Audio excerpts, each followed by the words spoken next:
Assalamu alaikum. Hello everyone. Welcome back to my another video. In this video, how to mask my face in Photoshop. Okay,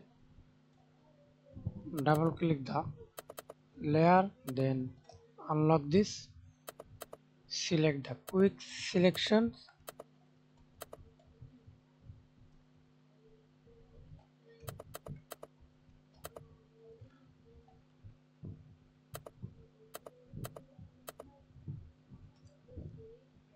Hold Alt or minus selection.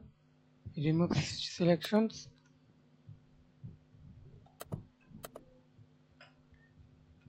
Hold Alt for remove selections.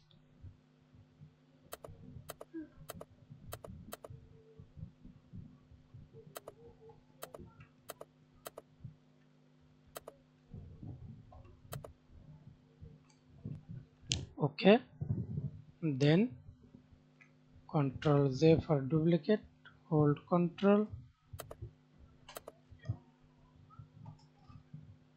and mask face. Then hold Control plus I. Okay.